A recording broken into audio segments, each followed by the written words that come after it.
Welcome, flip clock fans. What we've got here is a Panasonic RC-6015, that is the Back to the Future flip clock, that someone sent me to take a look at here, and the motor wasn't working, and as you see now, it is working. So it was a matter of a dirty motor, kind of sticky, gummed up motor, and I used something that a lot of people are going to shudder when they see. Yes, I used WD-40. So what I tried this time was I'm going to use the WD-40 to flush that out real good. So with the power off, I really flushed it out in there, and then spun the motor, let it run for a while. Now the problem with WD-40, they say, is that it gets dried out and gunked up. So what I'm going to do here in a little bit, I'm going to take another lubricant. Yep, Ultimate Full Synthetic Motor Oil. We're going to use this Mobile One brand, and we're going to put a drop of it so that it hits right there at the axle and right where the bushing is right there that meets that rotor. So we'll do that here in a little bit. What our situation here is also is a burnt out light. Now you can see where someone spliced one in, which is probably an easy way to go. But we're going to try to do it the right way, and I'm going to show you how you should do this for your clocks.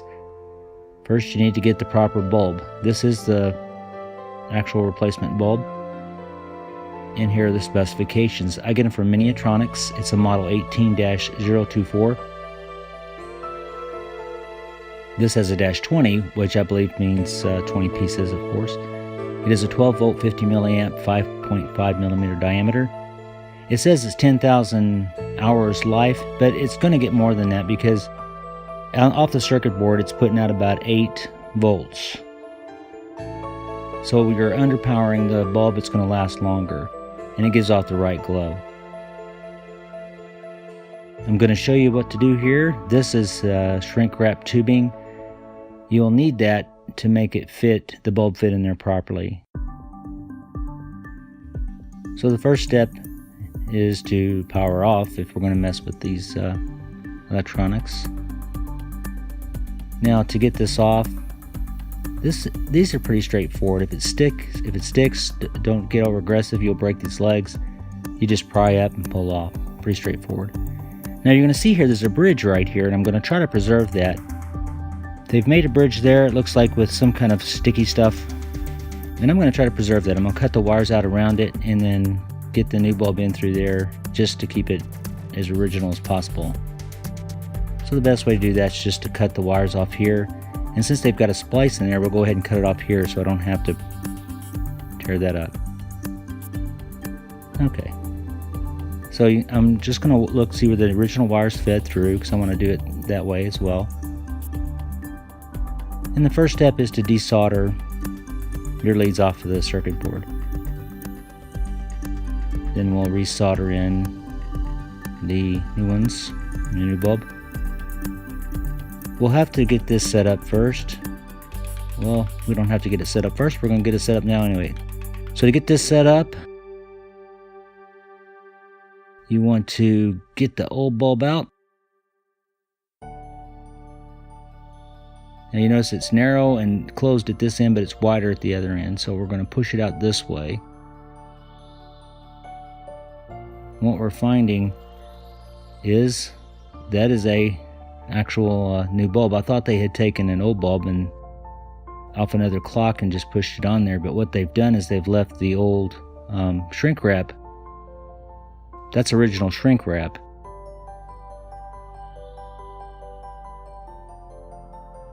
So we're going to pull that out, and when I first started doing this stuff, I would spend a little bit of time picking out all that stuff.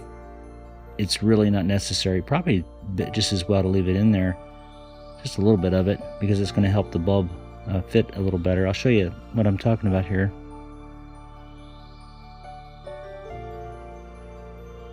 I want to go ahead and cut the shrink wrap to about the same size as the original.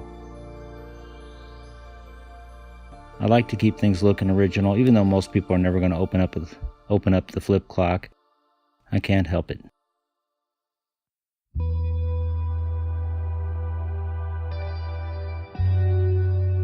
You want to push the shrink wrap up on the bulb. That's how you know you got the right size too. If you get too big of a or thick of a size, it makes it a little tough getting in there.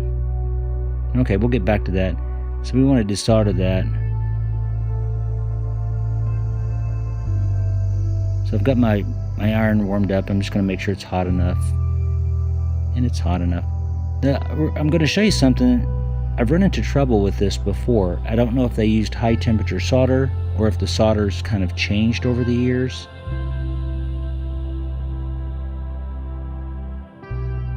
Now we're looking at this motor. The motor it says it's motor rating AC 10 volts, 1.5 watts. The motor shares the same electricity, the same current as the bulb. So this is a different kind of motor. Most of the motors in these Panasonics are running at 120 volts, and this is different. Underneath this big glob here is also the motor lead, so we don't want to overdo it here. But what I wanted to show you was that it just won't melt. Now I've got this soldering iron turned up pretty high, probably around 400. Now if I add a little solder to it, and you see at first it don't want to integrate. As soon as it integrates into that solder, it melts. So it's changing it's lowering the melting point. When we try it again, you'll see it just won't melt until I give it a little solder. And as soon as it mixes with that solder, you'll see it just melts. So just a curiosity. I'm not sure what that's all about. If you're a chemist, maybe you can let me know, or if you got any ideas.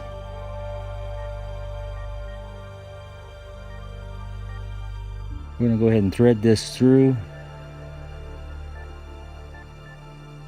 And maybe before I do that, we'll go ahead and get this situation set up and get it back. So what you do with this shrink wrap is, I'm just using a butane lighter. It's plenty of heat, and I use the blue part of the flame, not the yellow. The yellow part of the flame is a little bit too hot, and it also will make it smoky looking. So that way you don't have to worry about overdoing it.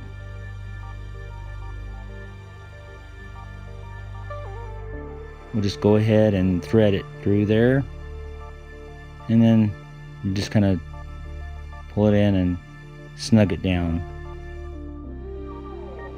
You see it's tapered down towards the base, so it catches that bulb and wants to keep it firm. That shrink wrap's what helps keep it in there. You really need the shrink wrap. We'll put that in there once we get this done. So I'm going to thread it through. If I can see what I'm doing.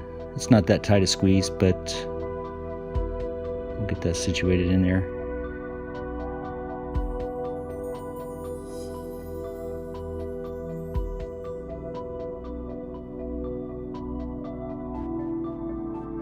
Now, getting this to get inside the solder, it's a little tricky. It doesn't want to integrate. You're supposed to try to get the wire hot as well as the solder so that it'll accept it. It's just a little difficult to do. I don't want to overheat that circuit board. So once I get it liquefied, I'm going to try to get that in there and not spend too much time with the heat on the circuit board. You'll see some of the old rosin has come up and give it sort of a brownish color. That's not a big deal. It is rosin from when it was originally done. It's not damaging the circuit board in any way. We'll go ahead and do the other one here. Before we go any further, we'll check to make sure everything's working. I want to watch that motor. Yep, comes right on, same time as the light. That's even before I've lubricated it with the synthetic oil that which we're going to do here in a moment.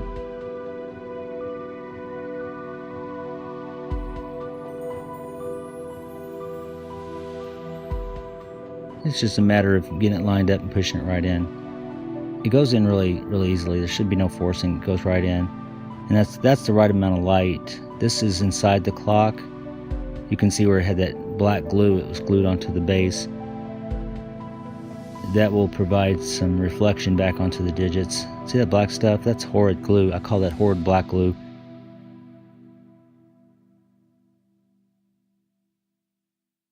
We'll power down here and now focus on our motor a little bit because we want this to go back to the owner in good shape. We're going to drop some oil from that hole straight down towards the axle. The trick is you're aiming for that axle. Nothing else inside of that motor needs oil. Even though it looks like there's moving parts in there, there's really not. Those are static, stationary parts. The rotor spins on that axle. You can see the little dot right in the center. That doesn't move. That's locked into that brass nut. But back behind there's a bushing, and then the axle actually rotates there. Very little bit available.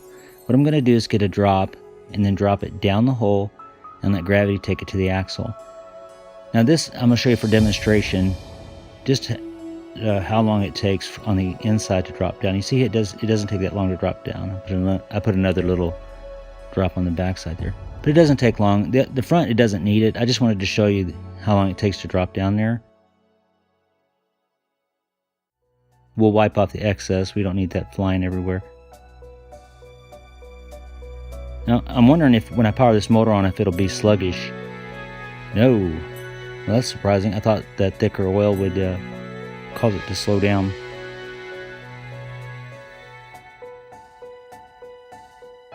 Obviously not. It's working really good.